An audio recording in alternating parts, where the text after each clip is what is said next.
Salut Internet, c'est VHS et on se retrouve pour un nouvel épisode de VCA Vidéo Créative, édition 3D dans Blender. Avant de commencer l'épisode, je vous rappelle de liker, commenter, partager et de cliquer sur la petite cloche. Si vous voulez m'encourager un petit peu plus, vous pouvez aussi donner sur Patreon. Sinon, vous pouvez toujours me rejoindre sur Twitch, YouTube, Facebook et Blue Sky. Les liens sont dans la description. Sur ce, place à l'épisode. Avant de commencer, quelques informations importantes.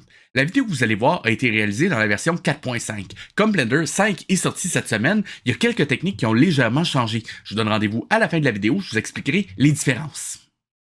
Aujourd'hui, on s'attaque au compositing. On va passer de cette séquence-ci à cette séquence-là. Mais d'abord, il va falloir qu'on prépare nos rendus et qu'on range notre scène. Notre première étape sera de nous attaquer à notre fée parce qu'il faut malheureusement la séparer en plusieurs parties.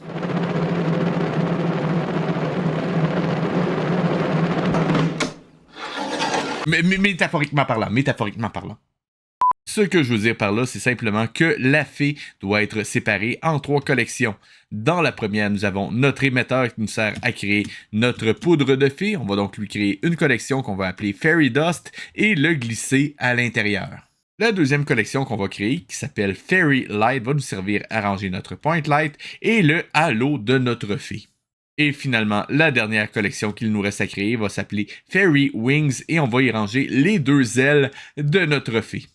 Maintenant que c'est fait, on va pouvoir travailler un petit peu nos render layers. Pour notre premier render layer, qu'on va appeler main layer, on va garder toutes nos collections visibles à l'exception de Fairy Dust et de Fairy Light. Pour ces deux-là, on va faire un clic droit dessus, descendre jusqu'à View Layer et choisir Set Indirect Only. On fait la même chose avec Fairy Light. De cette façon-là, tout ce que contiennent ces 2 collections-là ne sera plus visible à la caméra, mais aura quand même un impact sur notre scène. Toujours dans le Main Layer, on va aller dans l'onglet View Layer et on va aller activer le Denoising Data, le Ambient Occlusion et dans les cryptomates, on va activer l'objet et le Material. Ça peut être utile. Notre premier layer a été créé, on passe au suivant. Pour créer un nouveau layer, vous pouvez utiliser le petit bouton qui se trouve juste ici. Arrivé là, vous pouvez cliquer sur New, ça va vous créer un nouveau View Layer avec toutes vos collections visibles. Copy Setting va vous créer un nouveau View Layer avec les mêmes settings que votre View Layer précédent. Et Blank va vous créer un nouveau View Layer avec toutes vos collections désactivées. Le second layer qu'on va faire s'appelle Fairy Light et on va complètement désactiver le Fairy Dust en décochant la petite case qu'il y a juste ici. Vous pouvez également faire un clic droit, aller dans View Layer et cliquer sur Disable from View Layer. La prochaine étape sera de désactiver la visibilité principale de notre collection principale. On va faire un clic droit dessus, aller dans View Layer et choisir Set Hold Out. Il ne nous reste qu'à faire la même chose pour le Fairy Wings, donc clic droit, on va aller dans View Layer et choisir Set Hold Out. Il ne nous reste plus qu'un layer à faire et on a terminé de préparer nos rendus. Notre dernier layer s'appellera donc Fairy Dust et pour celui-ci, c'est relativement simple.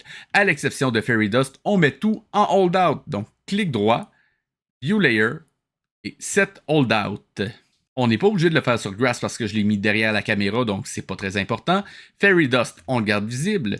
Fairy Light, on va faire clic droit, View Layer, Set Hold Out. Et même chose avec Fairy Wings. Donc, clic droit, View Layer et Set Hold Out. Maintenant que c'est fait, je fais le rendu et je vous retrouve en compositing. A few moments later. Juste pour que vous puissiez vous assurer que toutes vos passes de rendu soient rendues correctement, je vais prendre un petit instant pour vous montrer le résultat auquel il faut vous attendre pour chacune d'entre elles. Pour votre main layer, voici ce à quoi il faut vous attendre. En plus de notre render principal, on a également ceux-ci.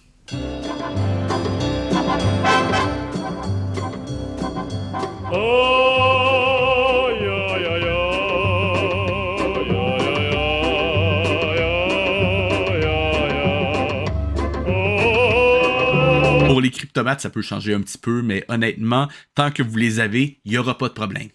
Pour le Fairy Dust, voici à quoi il faut vous attendre. Cependant, gardez en tête que la fée n'est pas toujours visible dans la scène, par conséquent, ça se peut que l'image soit vide.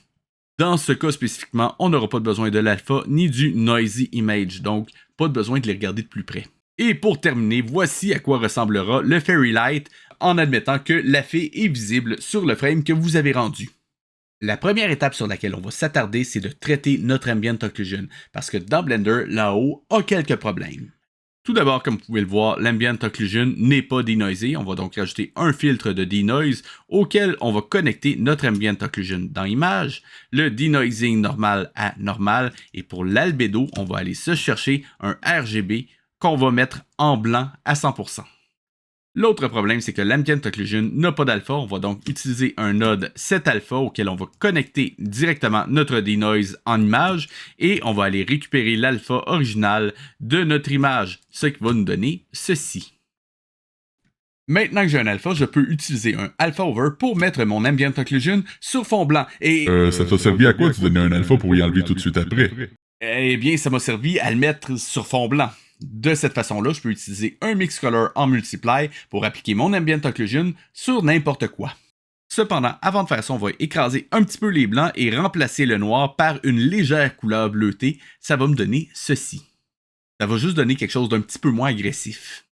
On va maintenant rentrer dans une légère subtilité. Normalement, sur ce type de rendu-là, mon eau ne devrait pas avoir d'Ambient Occlusion. On va donc devoir lui enlever. C'est ici que mes cryptomates vont m'être utiles. Dans ce cas-ci, j'ai choisi d'utiliser le crypto-objet, mais honnêtement, vous auriez très bien pu utiliser le crypto-matériel et ça aurait marché quand même. Je vais connecter mon viewer au pic de mon cryptomate et je vais utiliser le plus ici pour aller sélectionner mon eau. De cette façon-là, j'obtiens un masque de mon eau que je vais pouvoir utiliser pour enlever son Ambient Occlusion. Petit conseil, juste après votre cryptomate, utilisez un clamp pour enlever les valeurs en dessous de 0 et au-dessus de 1. On ne sait jamais, ça peut être utile.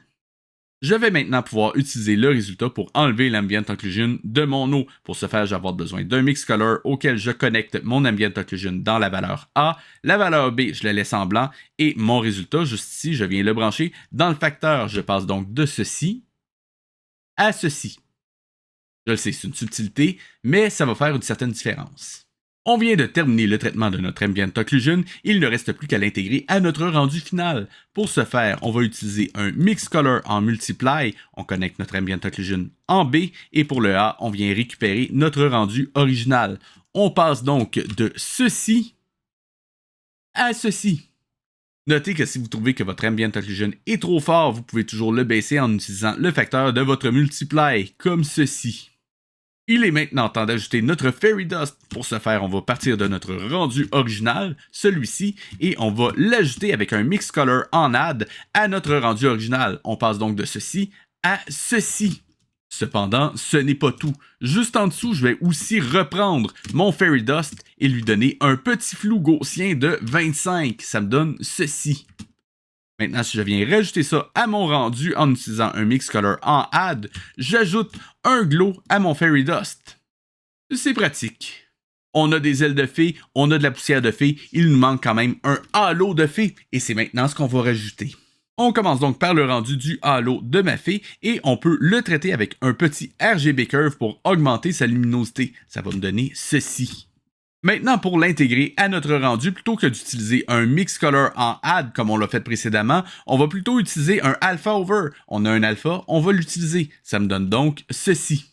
Je le sais, il y en a plein qui vont me dire que ma fille est un petit peu fade comme ça, et c'est pour ça qu'on va rajouter un glow par-dessus en utilisant la même technique qu'on a utilisée pour le Fairy Dust. On va donc faire un Gaussian Blur de 25 par 25, ce qui va me donner ceci. Et on vient le mettre en add par-dessus notre rendu. On passe donc de ceci à ceci. C'est quand même mieux. Maintenant, on peut corriger un petit peu les couleurs en utilisant un RGB Curve. Dans mon cas, je me suis contenté d'augmenter un petit peu les contrastes avec une courbe en S. On passe donc de ceci à ceci. Petit truc en passant pour la correction de couleur, surcompenser un petit peu. De cette façon-là, vous pourrez ajuster l'intensité de votre correction avec le FAC. Dans mon cas, je l'ai mis à 0.28. Ça marche très bien. Bon, techniquement, le comp est terminé. Cependant, je trouve que l'arrière-plan laisse un peu à désirer. On va se pencher là-dessus. Je vais donc me créer une texture de dégradé, mais je rappelle que pour créer ce genre d'image, je dois d'abord passer par un node de texture. Voilà.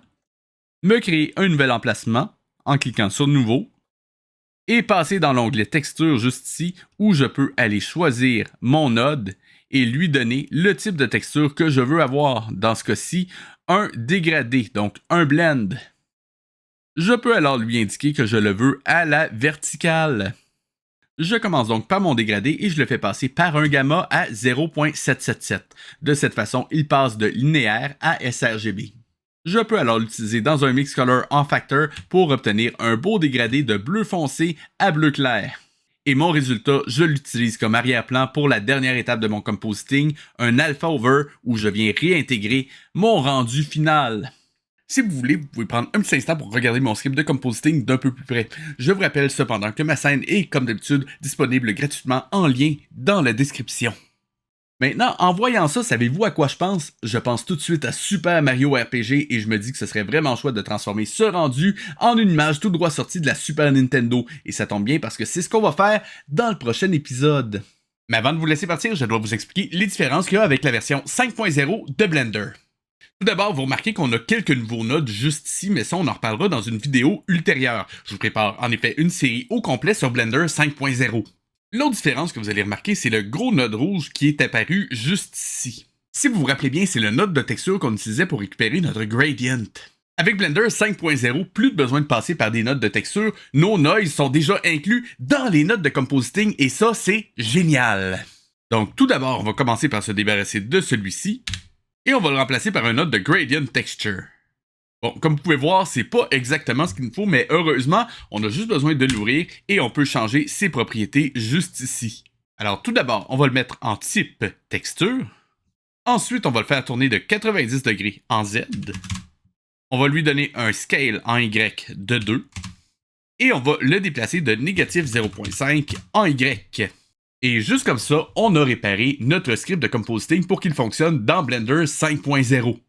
Juste un dernier truc avant de vous laisser partir. Si jamais votre viewer refuse de se mettre à jour, c'est probablement qu'il y a quelque part dans votre script de compositing un node rouge. Ça veut dire qu'il n'est pas reconnu dans Blender 5.0.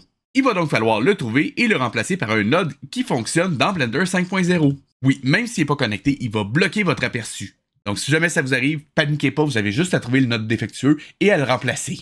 Sur ce, je vous revois la semaine prochaine avec la suite de ce tutoriel.